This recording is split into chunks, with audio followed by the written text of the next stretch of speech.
This podcast contains potentially sensitive topics, including strong language. Listener discretion is advised. There is also a passing reference to suicide. If you yourself are struggling with suicidal thoughts, we want you to know you're not alone. Dial or SMS 988 if you need to speak to someone. What we have isn't what defines us. And I don't know how to convince other people of that. I guess how I see individuals and people is definitely not by what they own. I don't think it shows any value in a person. I mean, we can see it really blatantly obvious with like some of the wealthiest people in the world are completely corrupt people. And so it's not like the stuff isn't making them better. The quality of like a human being or what I value in human beings doesn't have anything to do with their successes or their failures or anything. It's like we're humans and we're right here in this moment together.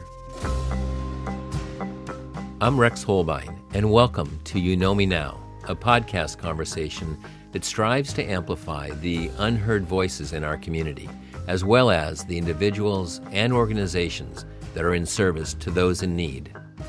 In these episodes, I want to remind all of our listeners that the folks who share here do so with a great deal of courage and vulnerability.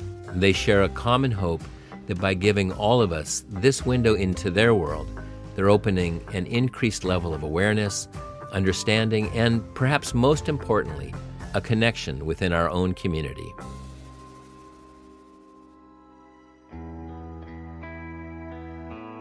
Today, I have the absolute pleasure of talking with my friend Ryan Henry Ward.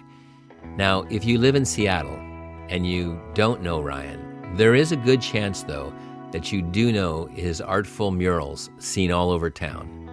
Ryan's murals, which are signed simply Henry, have the power to bring out a smile, even on the grayest days. The scenes of his characters and the quiet story being told leave you with a good feeling about living here in Seattle. Now, that alone would be reason for me to sit down with Ryan and share a good conversation, but there is something more that you're going to want to hear. His views on community, specifically around the issue of homelessness, are beautiful, ones that are grounded in his own personal journey of finding himself through his art. For people that don't know you, I mean, I'm just going to say it, is that you've become a thing in Seattle. I would say if you took 100 people out of an office building and said, do you know the Henry murals? I'd say 75% of them at this point, maybe more, would know your work. Right? But that's been a process for you. It has. Right? Yeah. That's been a journey to get here. And, you know, it feels like you're kind of at this doorstep of that whole world exploding. Yeah. I don't know if that's how you feel as well, but watching it from outside, it feels like you keep showing up in more places. Right. But can you talk a little bit about how this all began? I mean, maybe start from early on. You know, like for instance, I don't even know, did you grow up here? I did not. I grew up just outside of Bozeman, Montana.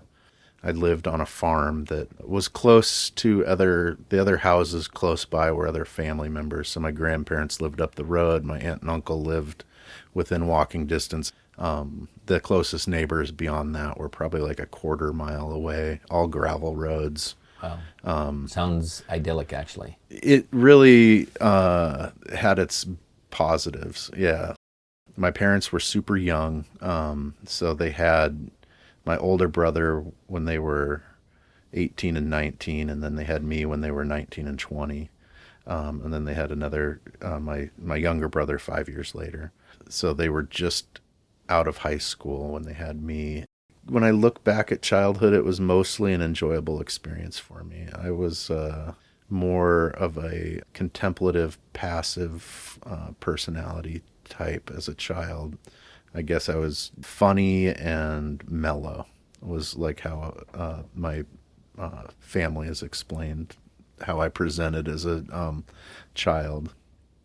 We moved to Washington when I was 10, and we lived in Yakima and then Kent and then eventually Enumclaw by the time I was 12. So we moved around a bit. My parents were looking for work. Montana economy wasn't doing good, and they were on the lower end of it because they, didn't have education, like higher education. My dad was a welder, and my mom was a waitress. Was there an artistic streak that ran through one of them, or both? I think both. Like, my dad was an inventor, so he was like really into inventing things. The thing that really took off of his inventions was the bear-proof dumpster. So my dad invented the bear-proof dumpster.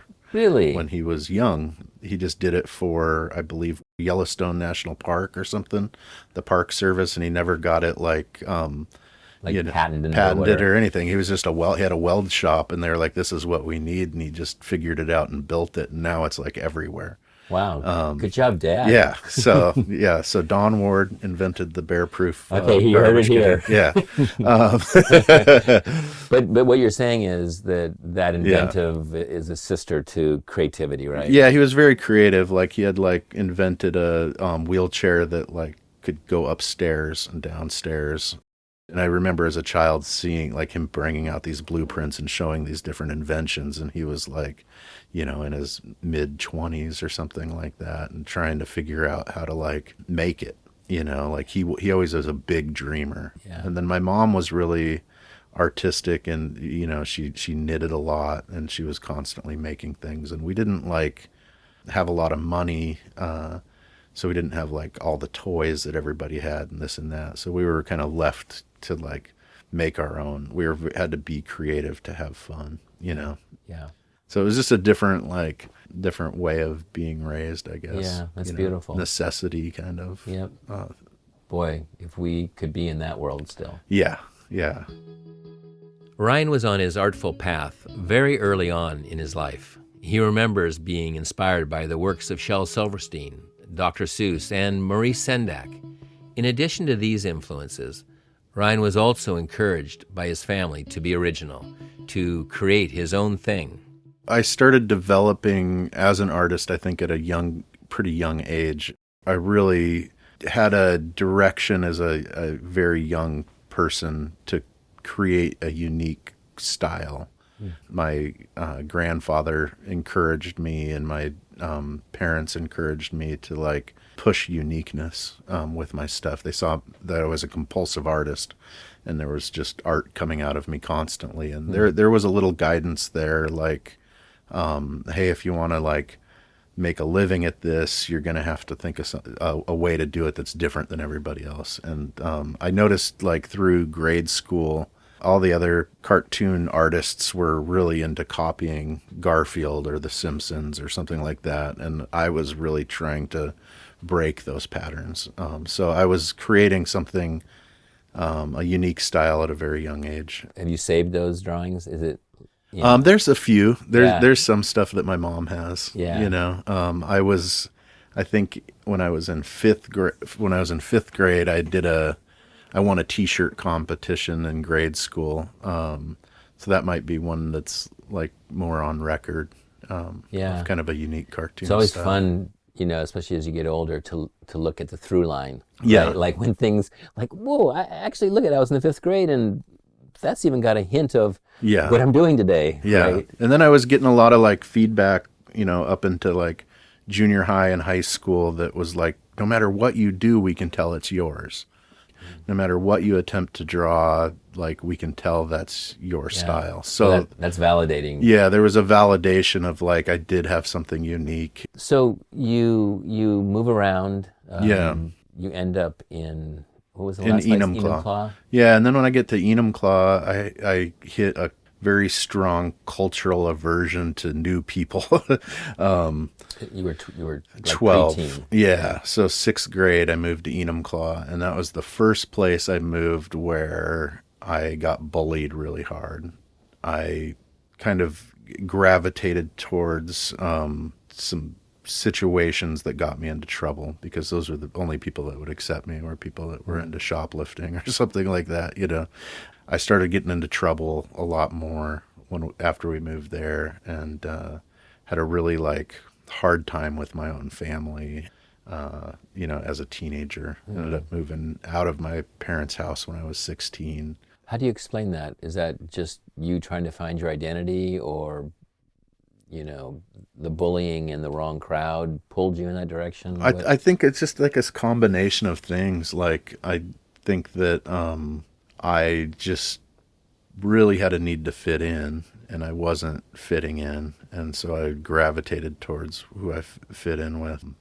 So in a way, it's good, because like that culture in that town did have a problem with like that bully mentality. Like, if you don't fit in, you're not a member of this community. And I think that's been really good for me, because like I protest that with my whole life energy.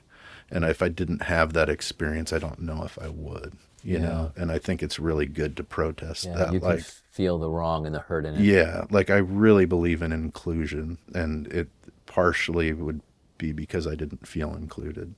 And the people who I did feel included with over time were other people that didn't feel included. And so I was part of this like community of people in that town that were like maybe the outcasts, Yeah, maybe misfits. Yeah, people of color, homosexuals, new kids, people that were different, that weren't of that like stereotypical like thing. Yep. It's I could be missing the mark here, but like when you describe that just now, I think of the characters that you paint. Yeah. Right? Like, they are, in my interpretation of it, they're a cast of misfit characters. Right. Do you make that connection yourself, or is that? I do. I often try to like put different characters together that normally maybe wouldn't be. There's a mural down on 3rd and Cedar that is on a homeless shelter for kids, and that one is specifically like showing that we're different and we're still friends. Right. And that's kind of like, I think one of the like motifs of my work is like, we are a bunch of creatures that don't look or act alike, but we're a community. Yeah. And I think it's a little bit of a Houdini act, because you do all that, these misfits, these characters are not fitting in, and yet the reaction is smiling. Yeah. Right? And joy. Like, that's pretty wonderful. Yeah. It's coming from love. That's like my main motivation behind my artwork is affection, love, and kindness to everybody. I think that is like really a voice that I try to like emanate. At 16 years old, Ryan and his parents were not seeing eye to eye.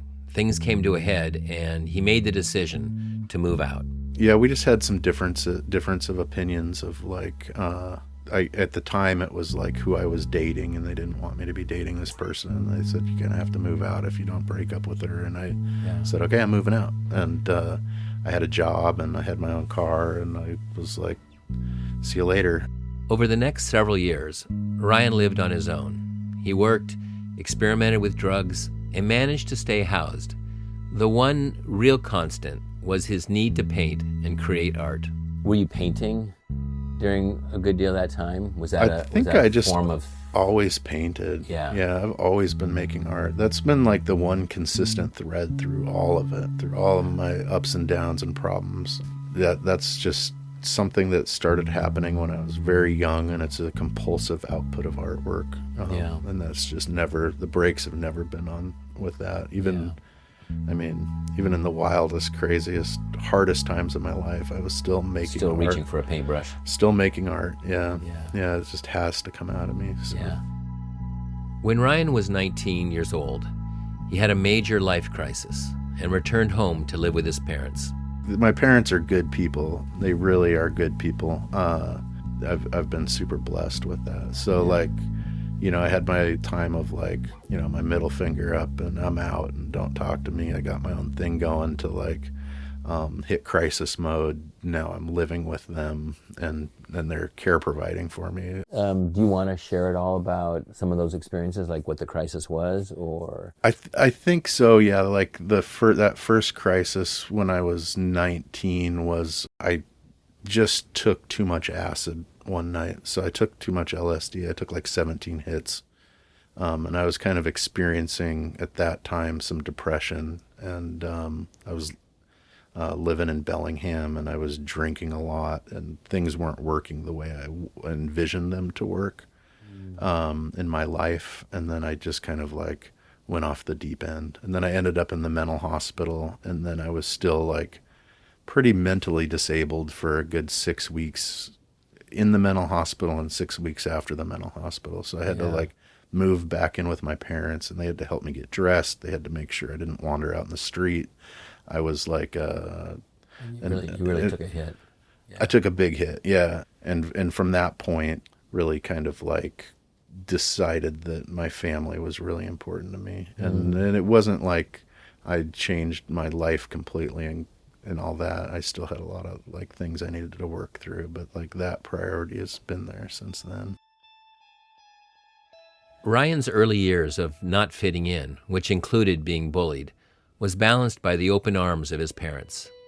All of these experiences seem to have found a way into his art and his continued search for meaning. What comes through is his love of people, a deep desire for all of us to take care of each other. I guess I just have these big questions of like, why am I on a ball of dirt flying through space? You know, what's going on? You know, these existential kind of questions of like, why do we exist? And I don't have the answers for any of it. Really, I don't know. I have no idea, but I do know like what makes me feel good. You know, there's certain things that feel good and also give you like longer term rewards of feeling better down the road too. Doing heroin feels good, but that doesn't continue. The continuation of that feeling isn't It's good. Less sustainable. Is less sustainable. But you know, like being in community and loving people feels good, and then you get rewarded more longer term.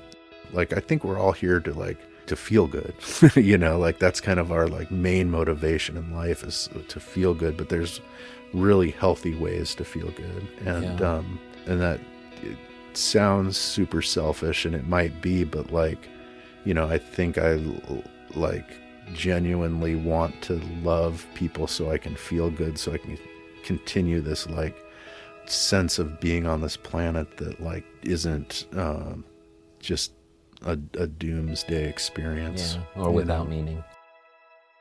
I'll share one quick thing for me that happened. I've like, for whatever reason, I've always been happy my entire life. Right? Yeah. Mom that probably hugged and kissed me too much. Right? Yeah. And that kind of stuff. Yeah. And so having my architecture firm, you know, like happy. And then I start to meet a lot of people that are homeless. Right. And then got engaged in community. Right. And for the first time in my life, my happiness had meaning. Yeah. And before it was just happiness. It didn't. Right. It wasn't grounded in any meaning. And right. I think when I hear you talk about it, I feel like there's something similar there with, like, not just doing something because it makes you feel good now, but also because it's adding layers to who you are. And is that? Yeah, and I've never had aversion to homeless people. Like, for whatever reason, it might even be the way I was raised. Like, my parents were really active with getting us involved in like community service stuff. Like, we did a lot of stuff. I was raised Catholic, and they, you know, we were working in soup kitchens, and we were doing stuff with populations of people that were vulnerable, you know. And so I never built that resistance towards a homeless person. When I was a teenager, I would drive into Seattle from Enumclaw with my friends, and we might just be out, you know, walking around smoking pot and you know, drinking beer or something, and but we'd just like hang out with homeless people. Like, that would just be like, hey, what are you doing, you know, and just have conversations. So it was like this like thing that was never, I never saw them as the other. Yeah. You know, I didn't see them as people that necessarily needed anything from me. I just like, hey, you're right there. I'm right here. What's up? Yeah. You know, what's going on? Yeah. You know, and I heard so many stories. I remember hearing this story when I was like 16. I drove into Seattle with my friend Charlie, and we were going to a concert, and we got to Seattle early, and we were hanging out with this homeless guy down near Pike Place. And he was telling us how he got addicted to crack, and that he was a basketball player for Montana State University, and the whole team was doing a bunch of cocaine, and then eventually he got in trouble he got some felony, and then he had to like dodge society, and then he just like kept on doing the coke, and then he couldn't afford it, and he got into smoking crack, and he doesn't want to plug back into the system because he doesn't want to go to prison. You know, it's just like, whoa, you have a complex life. Yeah. You know, Yeah. Holy smokes, dude. Did you experience homelessness at any point? Yeah. So when I first like started my art career, I just a year before got this like severe back injury. So I got like injured in a 4-wheeler accident and messed my spine up pretty bad. And how old were you? 31 during that accident.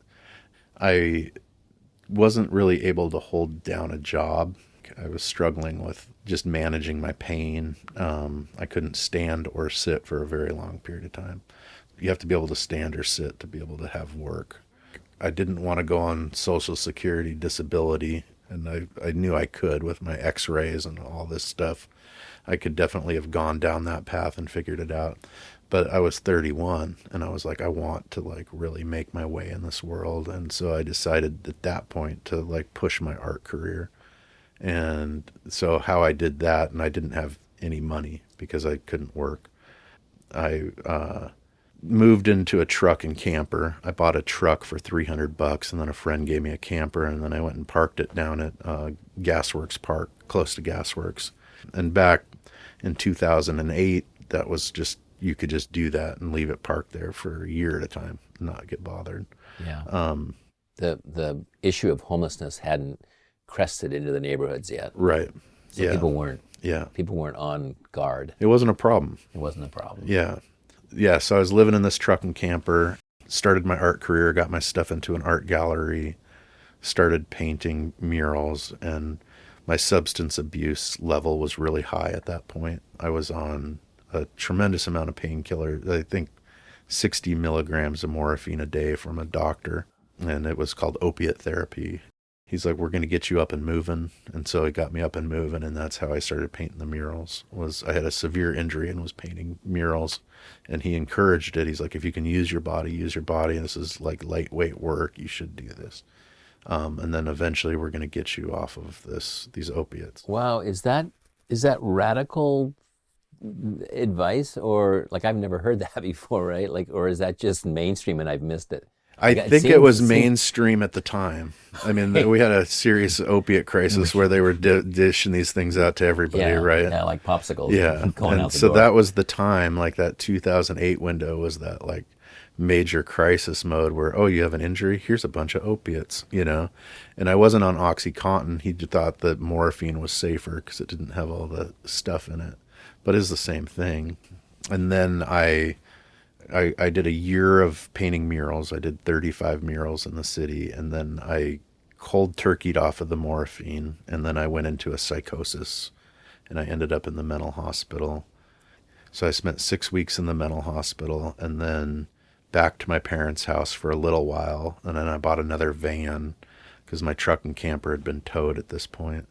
I bought another van, and I moved into that, and then I started using heroin at that point because I didn't want to go to the doctor and try to get back after my psychosis. I knew they wouldn't like prescribe me medication. And the heroin again because of the pain. Because of the pain, and just also because I liked it. It was either a lot of alcohol or a lot of opiates. And so I was kind of going back and forth with alcohol and opiates to kind of do pain management. But to be honest, I was a drug addict at this point, and so I enjoyed doing drugs. I wanted to do drugs. I was motivated to do them. And eventually sold my van for heroin, and I was just living out of a backpack for quite a while. Quite a while, meaning Like a year. Yeah, just living. backpack that had your paint supplies and Yep.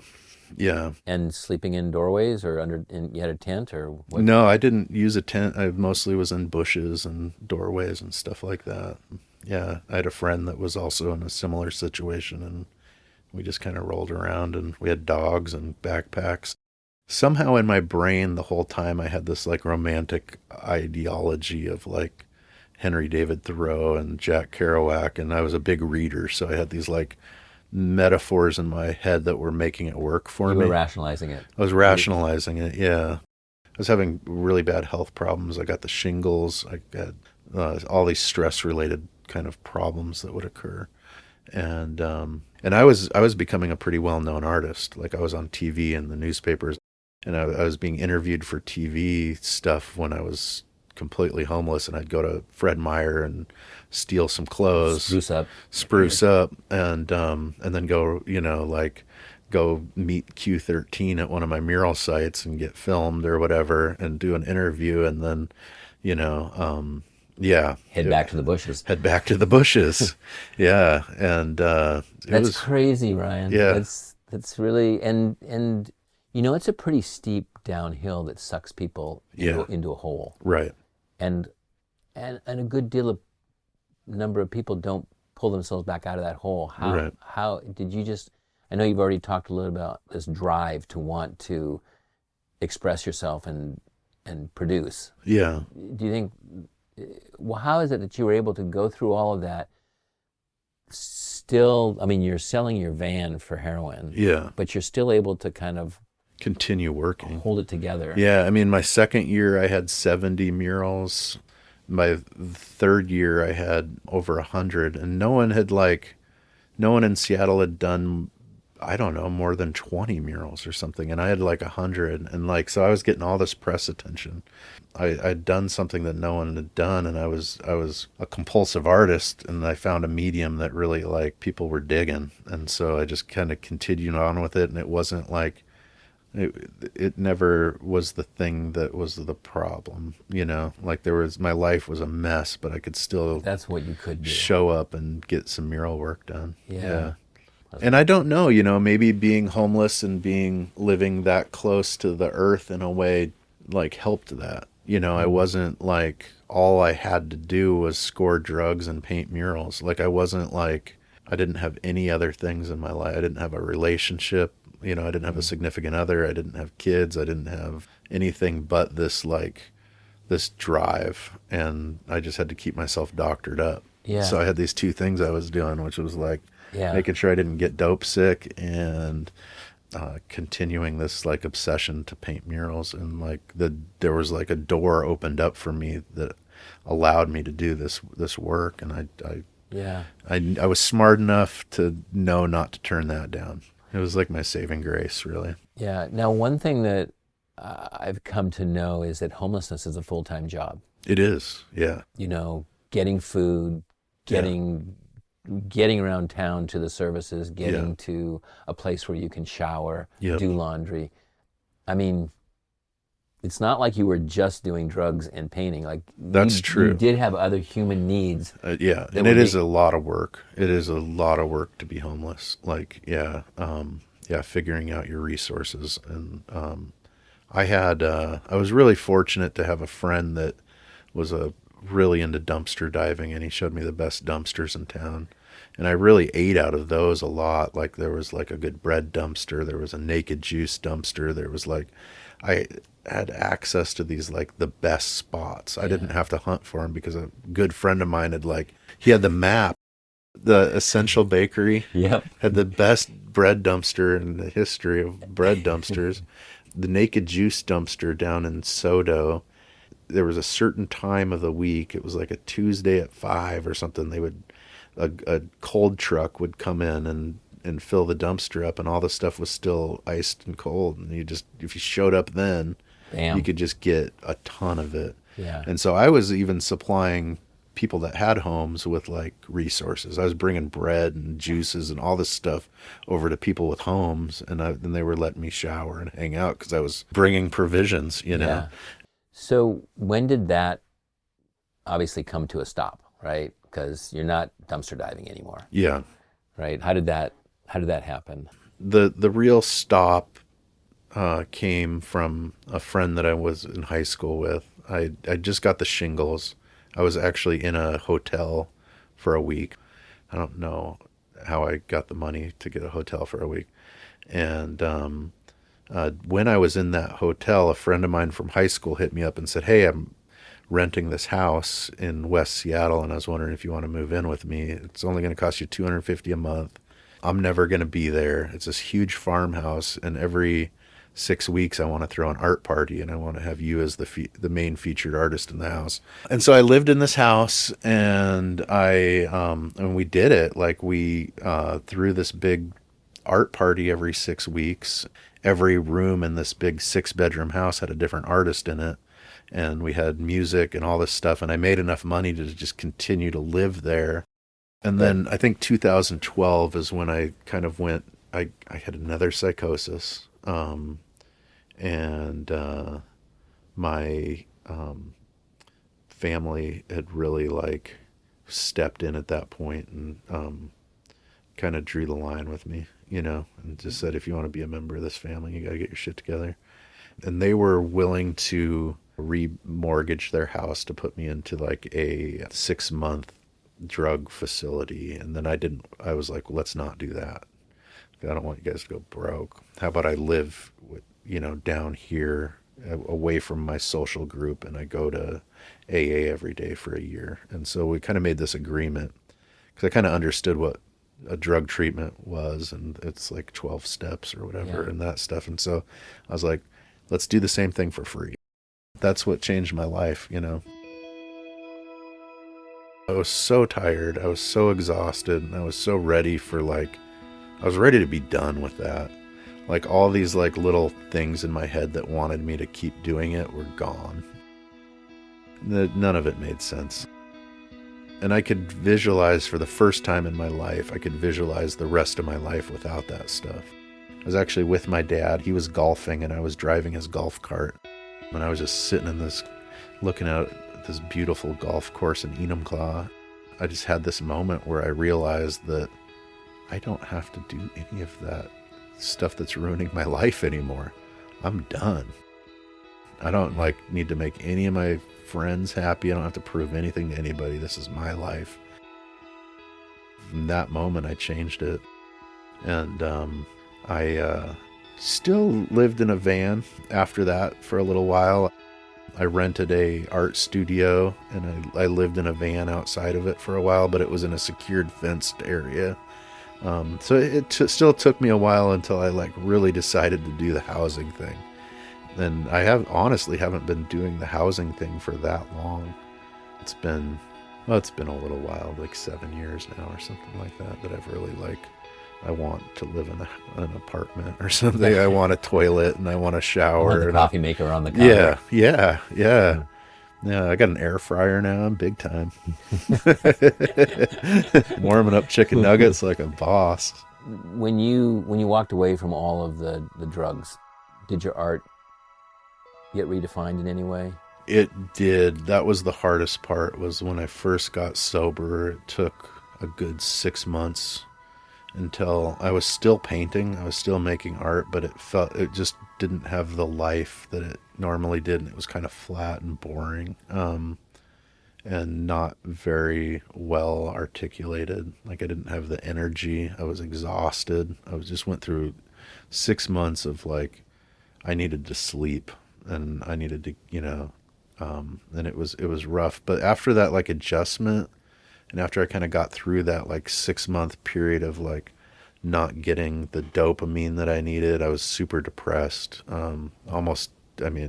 6 months into sobriety, I was considering suicide pretty seriously. And I remember I'd rather commit suicide than relapse.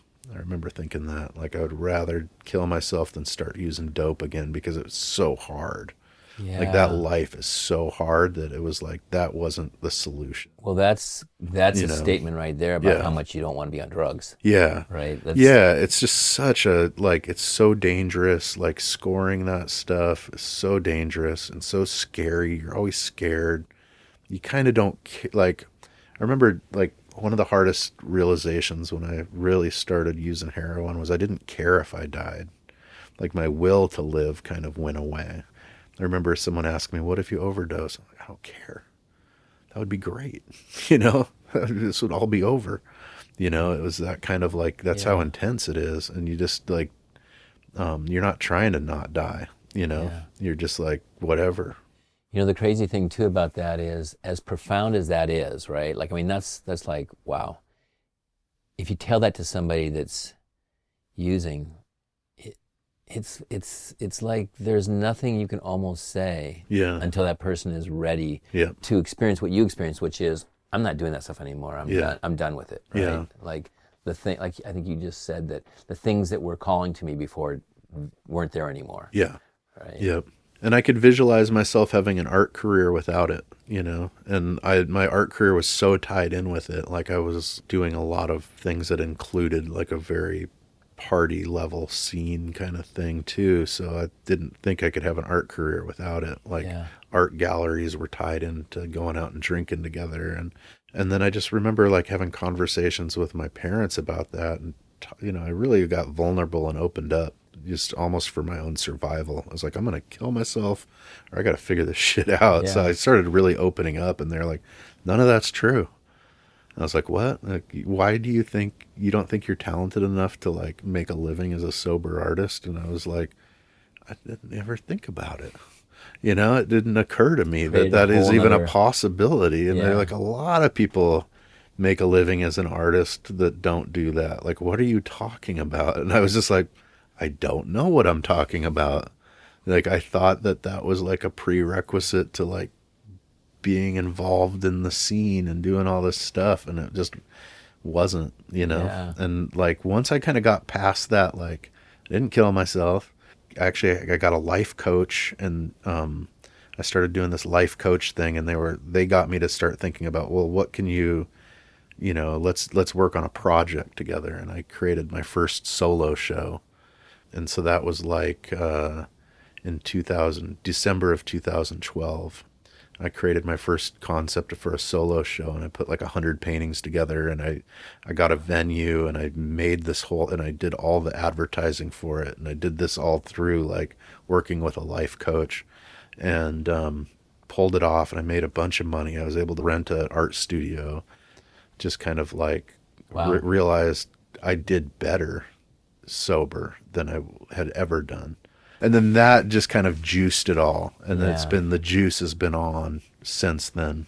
Yeah. You know, there's not been a moment without the creative juice on, and that confidence that I can do it. Gaining the confidence to move forward in life, drug-free, was a game changer for Ryan. It was a long, hard-fought journey getting there, one that included having his family ready and waiting for him with support. I see people struggle with homelessness, drug addiction, different things I had, and a lot of times they don't have that element of that strong like family fiber that's kind of like Centering. yeah, that's been my fortunate part. I think we can provide that for people that are homeless that don't have that support network. I think that's like the thing missing for most people is the support network. And like if you can kind of get in there and be a support network and contribute as part of the overarching support network for homeless people in some way, whatever way you can, it's gives people a pathway back. I believe that 100%. I think yes, it's housing first. Yes, it's drug rehab beds. Yes, it's mental health. Right. It's all that, but I don't think any of it moves forward unless you have a relationship. Yeah. You've got to have connection Yeah. with other people that you genuinely believe that they are there for you. Yeah. They're not there because it's their job or anything Yeah. else. They're just there because they see your beauty and they want you to succeed. Right. Do you have something you would tell people that have a negative reaction to to both of those issues. Like really have a hard time understanding homelessness, maybe buying into the negative stereotype. And I'm not trying to paint those people as like somehow, bad or anything negative. Really just saying that we're all on this journey. Yeah. We're all trying to figure it out, and you have some inside views because you lived it. I would just say that like what we have isn't what defines us. And I don't know how to convince other people of that, to be honest. We kind of live in a society that's been telling us that from day one, that what you have defines you. Yeah. So it's kind of hard to take this like massive conditioning that we're given and really like break that apart in people's minds. I don't think I'm capable of doing that, but like I guess how I see individuals and people is definitely not by what they own. I don't think it shows any value in a person. We can see it really blatantly obvious with like some of the wealthiest people in the world are, completely corrupt people. And so it's not like the stuff isn't making them better, Or happier. Or happier. Yeah. So like the quality of like a human being or what I value in human beings doesn't have anything to do with their successes or their, any or their failures or anything. It's like, we're humans and we're right here in this moment together and we're all on this journey. And some of us, it doesn't like look as appealing. But that doesn't mean that that person has any less character or their story is any less important or anything like that, or that they have, or they don't have as much to offer you. Like, I don't think people really can understand how much the poor have to offer until they at least start interacting with them. The generosity level of the poor has shown me a lot more generosity than the rich. And so what matters, a generous spirit matters to me. And I see that more with poor people in general. I think the people that are wealthy have that generous spirit as well, but I think the wealth and the possessions distract them to the point that they can't act on it. Yeah. I think it's just so complicated. It gets so complicated that right. There's almost I don't want to pass judgment on people that are wealthy, right? Right. Or group them into a big group, but I do think, I agree with what you're saying in the sense that I think possessions and zeros in bank accounts distract you in a way to forget about what's really important, and that's each other. Yeah. Right. Yeah, I mean, if you're busy protecting your stuff, that's what you're busy doing. You got X amount of time, and like, if a good majority of your time is just caught up in protecting your stuff, then that's what you are. That's what you're doing. So there takes some like letting go, and there takes some trust and some faith to really find our meaning and happiness in life. I really think like faith is one of the most important things. Not so much a faith in anything specific, but just faith in general, like that life is going to work out and that there's something good coming, and that we can act. We don't have to like be so like protective of our stuff and our things and our status. In talking with Ryan, listening to his life views, I find myself being reminded how very important artists are to our society, to our communities. They take in the world around them with their sensitivities, often seeing what is missed and creatively transforming it into their art, sharing with us ideas, feelings, messages, and more, all for us to consider. Before finishing my conversation with Ryan, I wanted to hear a bit more about the specifics of his murals and the characters he paints. When did the push for murals really start? Because that's how I know you, right? You might have a whole bunch of other stuff out there, but really, most of Seattle would know you as a muralist. Yeah, I think originally it was in my mid-20s. A friend of mine had me paint a mural in his kids' room. And then I started doing murals for people's kids' rooms, basically, for about a year. And then I lost interest in it because everyone wanted something that wasn't in my style thing. So I hadn't really developed my confidence to say, hey, this is the only thing I do. And then years later, I guess I was 32 when I really launched into my art career in Seattle and started painting murals. And at that point, I'd had that experience of being like told what to do and kind of controlled. So I decided to like really put my art out there in a way that was like, my first handful of murals, I didn't charge for them. So I could really get my like, if I was doing them for free, no one could tell me what to do. And Right. so then I developed this thing that was like, this is me. If you want me, then you can come get this style. Yeah. Instead of like, can you paint a Seahawks helmet in my kid's room or something? It's like, no, I work with these like characters. And on that note, I mean, you have created a cast of characters. Yeah. Right. And can you tell me a little bit about, because I would imagine after this many years, like there's a number of them that are probably seriously good friends of yours. Yeah. Yeah. I mean, right? Yeah, Sounds for sure. Like Murphy and Cosmos, those must be good buddies. Yeah, definitely. Yeah, there's so much history with them and so much development over time, and so much personality that kind of comes through. Originally, when I really started like applying my painting process to characters, I was using stuffed animals from my childhood memory. And so one of them was this blue elephant, and I just decided to stick with this one image and paint it a bunch of times. And this was in my mid-20s. And then I would kind of stumble into another character. Maybe it was the mountain goat, and I would just paint it a bunch of different times. And instead of trying to come up with a new idea to paint, just like really working over one idea a lot.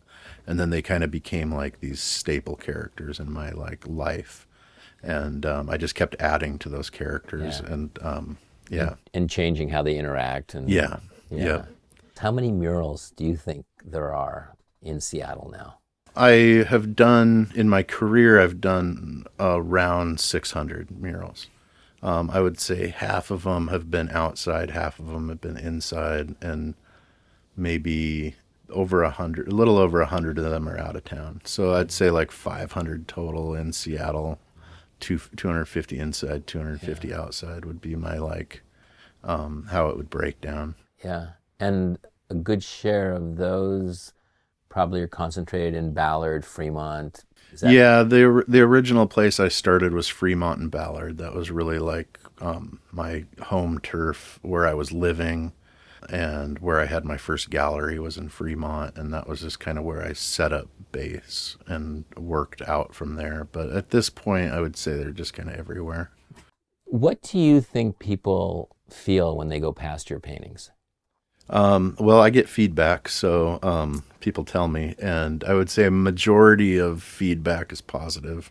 Most people, I hear that it brings them joy, and that's the word I hear the most in response to my work is joy. That's the one word that like really like, I would say of all the words that I get feedback on, that would be the number one word. I think for the most part it inspires joy, childhood wonder, and inspires people to be more creative and to think a little bit more about the potential of what they can accomplish in life. I know for myself, joy is a perfect word. My experience is every time I see one of your murals, especially a new one that I haven't seen before, like it crops up where I go into a place that I haven't been, and there's a Henry, right?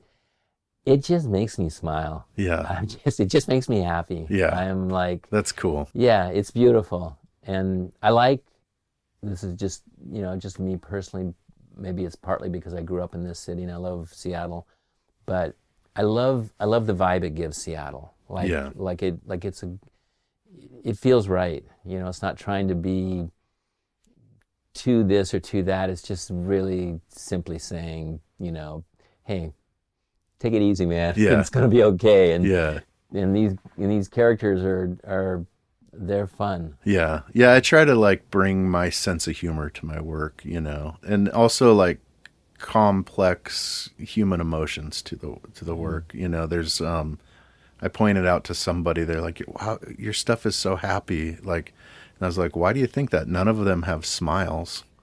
You know, there's not like I'm not painting smiles on things. I'm not painting like bright happy eyes. Yeah, Like that's true. yeah, so like so there's like a complexity like that I think draws me to need to make art is these complex emotions that like, you know, the desire to be happy, but like maybe I'm not, or like maybe I'm experiencing two feelings at once. You know, maybe I'm feeling guilt and feeling a sense of serenity and peace about that or something, you know, like it's not like always like one feeling. Like as you get older, as we age, we kind of like start having those experiences where it's not as like quite as simple as it was. You can hold multiple emotions within you at the same time. Right. And be okay with that. Yeah. Right. Yeah.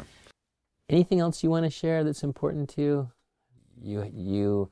You have a place in our community that people love. Yeah. Yeah, I guess one thing I want to share is just kind of about this project I'm getting started on. I'm doing a project where I'm painting 1,000 Sasquatches on people's garage doors, and the reason I want to do the project is because there is some selfish, self-absorbed kind of like thing about it where I enjoy painting a certain size, and I enjoy the like repetitive nature of painting one character over and over and over again. It's like there's something that satisfies a part of my being doing that. So the whole thing feels good for me to do. But then like the more it's been happening, I haven't started the project yet, but I have people signing up. So I have like 200 people signed up for it right now.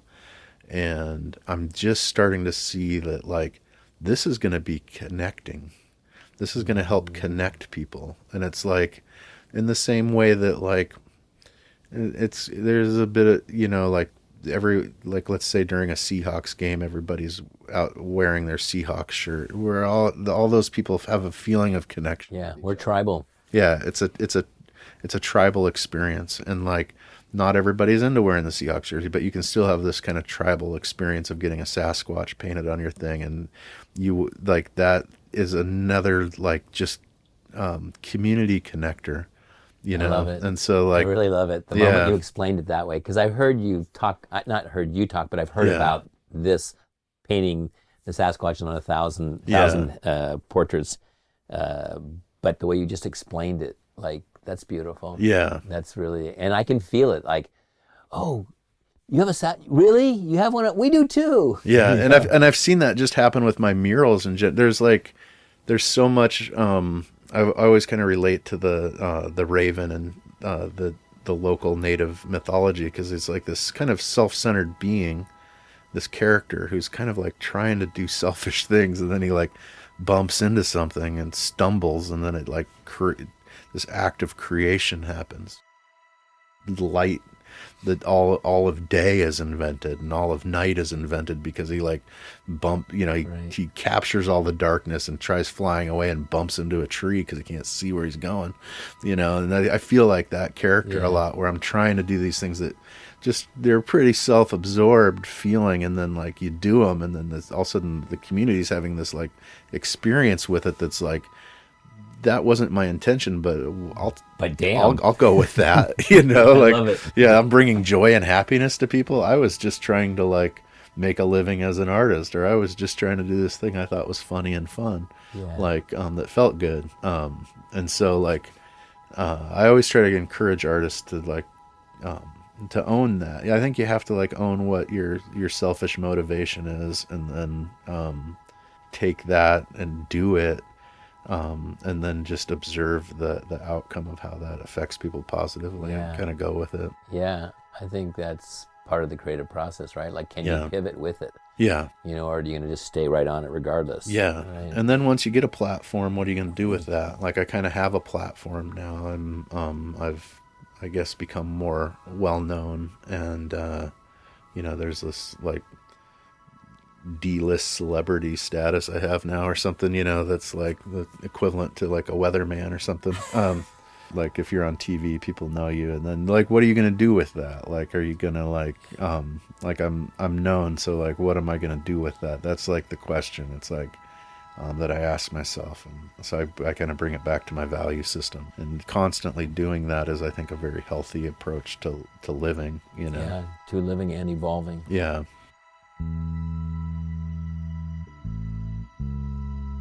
Recently, I was up in Bellingham, and I was doing this event up there, and this person approached me, and they were a person whose their job is to make sure that no stickers exist in Bellingham on things.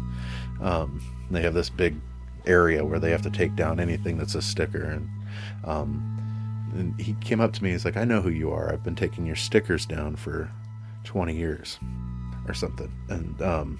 And he goes, "I just want to, if you don't mind, I want to ask you a question." It was a very civil discussion, and he was like, I really don't understand why you do that. Like it's a kind of like, I see it as a nuisance, and it is really bothersome. And I do this job because I like it, because I want to keep the Bellingham clean or whatever. Yeah. And I said, well, I had a point in my life where those messages out there helped me out a lot and helped save me in different situations. Like I repeatedly saw this buffalo with a halo that Starhead Boy was putting up. I didn't know who that was at the time, but I remember like seeing that and feeling inspired. And like, it was the only thing in Bellingham that inspired me at the time, And so I'm putting these things up because there's someone walking around that's miserable, and if they see this happy little Sasquatch, it might change their day. And he's like, I never thought about it that way. It never even occurred to him that what I was doing was with intention to make a positive in somebody else's life. Yeah. And that's really the reason I do it. Like, I'm putting out these like little dots of love everywhere. I love putting stickers on the back of stop signs, or wherever, like hiding them. It's like little Easter eggs all over the city. It's because there's people walking around in the city, and there's moments in people's lives where they're in crisis, and like sometimes the littlest thing changes everything for them, and I think that is more important than keeping whatever city free from freedom of expression. I can say one thing. I'm glad I live in a city where you're expressing your art. Thank you. I really, really, truly mean that. Every single time I see one of your murals, I just go, yep, that's a happy little girl. Yeah. That makes me smile. Yeah. And and when I get negative feedback, I think about that. Like someone, there's a lot of times where people don't like the artwork that I'm making, or they say things about it that they don't like. But like, I always think about like that 5-year-old that like, it's like inspiring their dreams. And like, I don't really care if that person doesn't like it, because I know that it's like touching the right people's lives. You Know Me Now is a project under the nonprofit Facing Homelessness. It is produced, written, and edited by Tomas Bernatsky and me, Rex Holbein. Please come visit us on our very active Facebook pages, Facing Homelessness and You Know Me Now, where you can join in on the conversation. I want to end by giving a heartfelt thank you to Ryan for beautifying our city with his murals that bring joy to so many. And I also want to give gratitude to all of you for listening. Thank you.